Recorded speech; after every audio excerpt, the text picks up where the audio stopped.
I still remember the first time I realized I was the accident child. It was a humid summer evening, and the scent of jasmine filled our modest backyard. My sister, Lily, was 4 years old, with her mother's bright eyes and her father's unruly curls.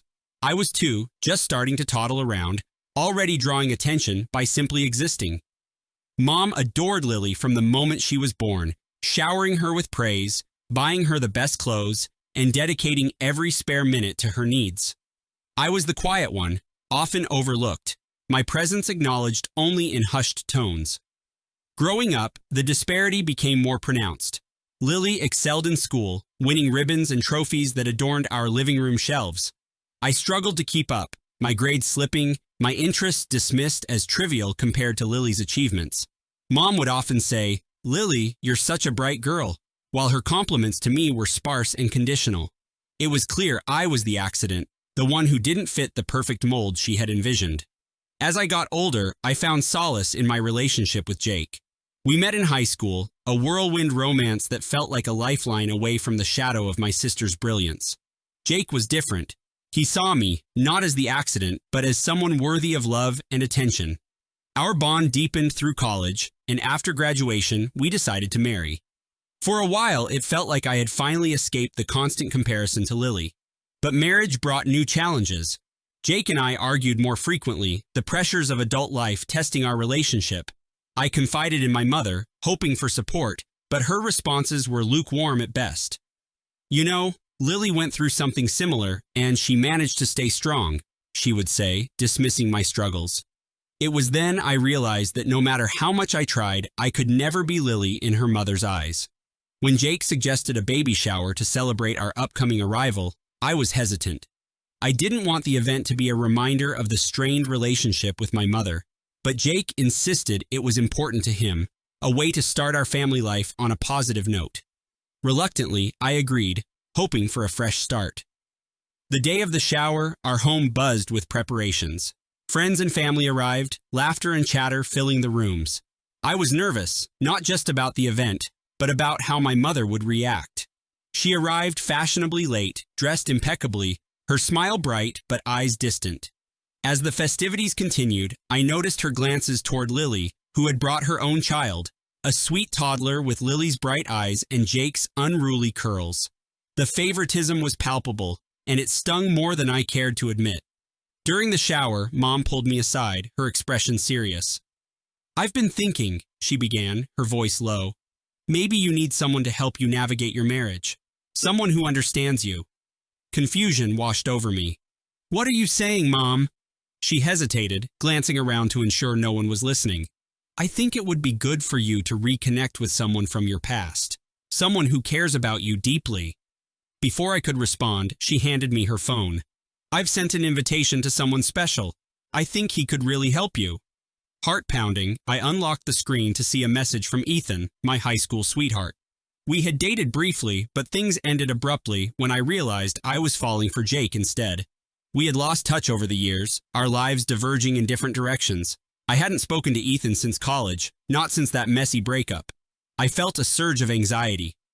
"Are you sure this is a good idea, Mom?" She nodded firmly. "I just want what's best for you." The rest of the day passed in a blur. As the sun set, painting the sky in hues of orange and pink, the doorbell rang. My stomach twisted into knots as I saw Ethan standing there, a tentative smile on his face. I hadn't expected him, not after all these years. Jake looked surprised but welcomed him warmly, unaware of the undercurrents that had led to this moment. Ethan and I sat together, the conversation awkward at first, filled with polite small talk and hesitant glances. As the evening progressed, memories resurfaced, both sweet and painful. We laughed about old times, shared stories of where life had taken us, and gradually, the initial tension eased. Jake introduced them, and for a moment, it felt like a reconciliation of past and present. Later that night, after everyone had left, I found myself alone with Ethan. The air was thick with unspoken emotions, the past lingering between us like a heavy fog. "I never stopped caring about you," he confessed, his voice barely above a whisper. I looked away, fighting the tumult of feelings inside me. "It's complicated now. I'm married, and I have so much going on." He reached out, gently taking my hand. "I know, and I don't want to disrupt that, but seeing you struggling, I couldn't stay silent. Maybe I can help." Confusion and fear battled within me. Help how? Ethan's eyes were earnest, filled with something I couldn't quite decipher. "I've always wanted to be there for you, to support you. Maybe there's a way I can help you and Jake work things out." I shook my head, pulling my hand away. "You don't understand. It's not that simple." He sighed, his gaze dropping. "I do understand more than you think. Sometimes we need to look back to move forward." As I lay in bed that night, Ethan's words echoed in my mind. Could there be a way to salvage my marriage with his help? Or was this an ulterior motive, a way for him to rekindle something we once had? Doubt gnawed at me, but a part of me longed for the connection we once shared. Days turned into weeks, and Ethan's presence became a fixture in our lives. He offered advice, helped mediate our arguments, and slowly, Jake and I began to reconnect. For a time, it seemed like things were improving, our communication better, our love rekindled. Mom watched with satisfaction, her plan unfolding exactly as she had envisioned. But something felt off. The more Ethan was involved, the more I noticed subtle changes.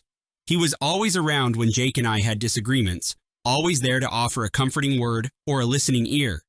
It was as if he was positioning himself as indispensable in my life, taking the place of the support I once sought from Jake.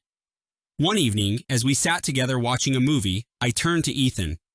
"Do you ever think about what happened between us? About why we broke up?"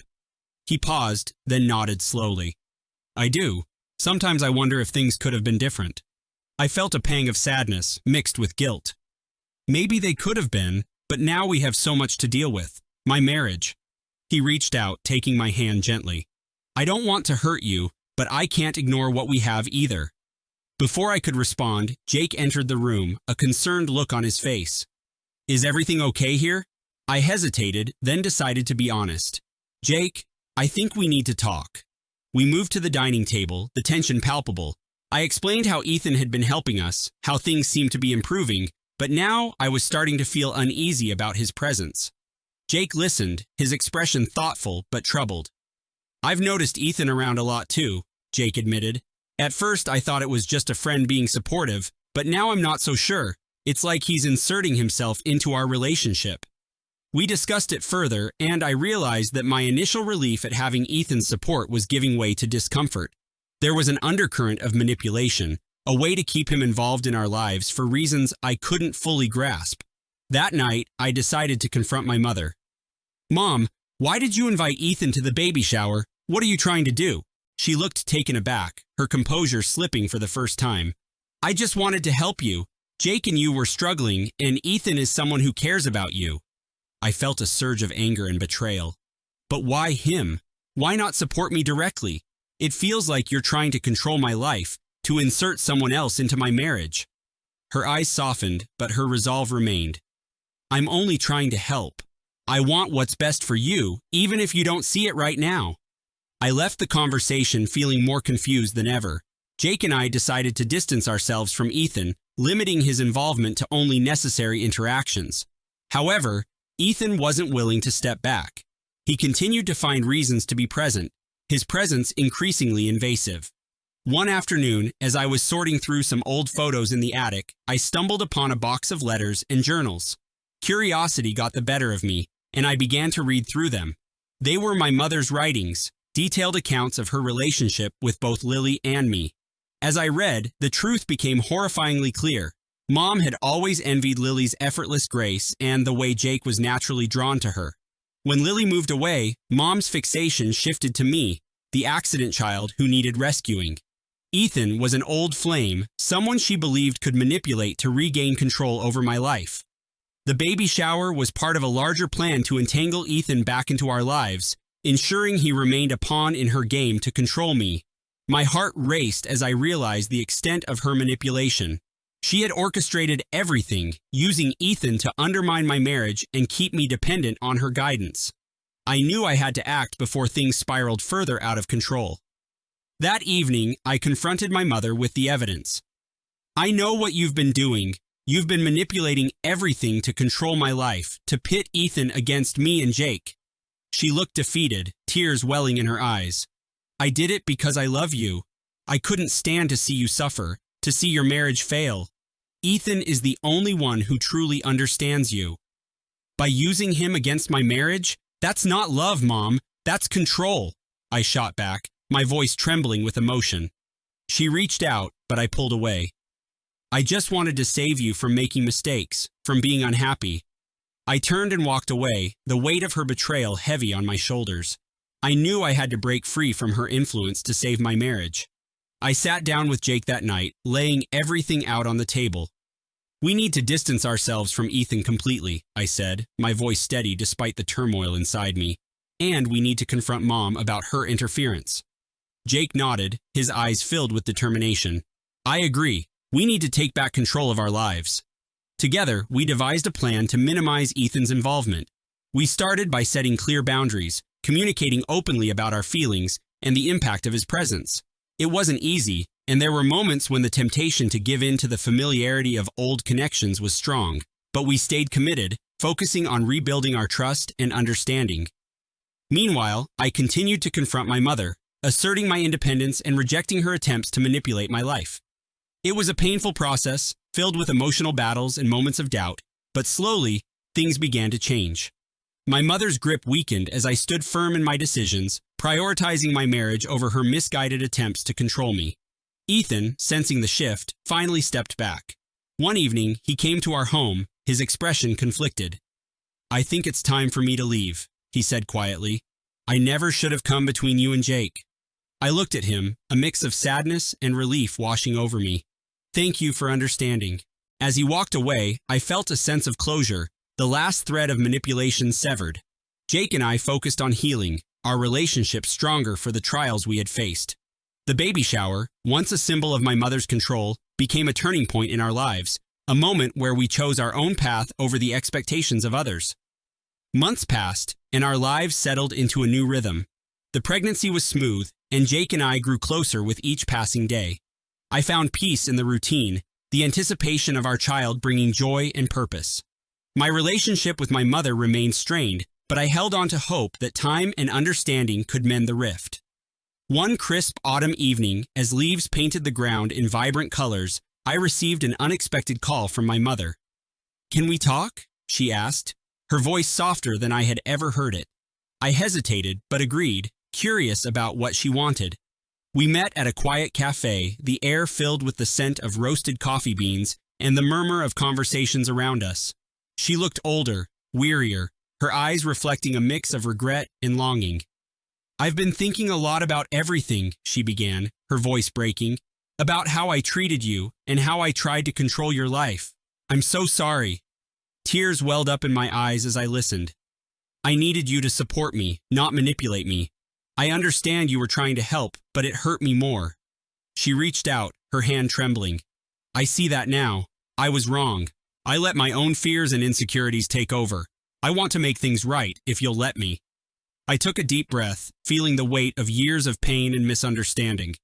It will take time, but I'm willing to try.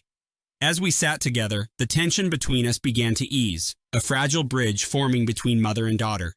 It wasn't a perfect reconciliation, but it was a start, a promise of healing and understanding.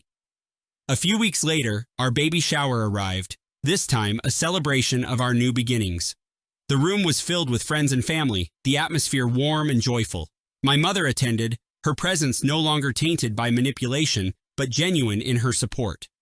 Lily was there too, her child playing nearby, a symbol of the love and acceptance that had always been there for her. As I looked around the room, surrounded by the people who truly mattered, I felt a sense of peace wash over me. The past was behind me, the struggles had forged a stronger bond with Jake, and the future held the promise of a new life, free from the shadows of favoritism and control. In that moment, I realized that being the accident child had taught me resilience and the importance of fighting for my own happiness. I had navigated the complexities of family dynamics, battled against manipulation, and emerged stronger, ready to embrace the unpredictable journey of motherhood with Jake by my side.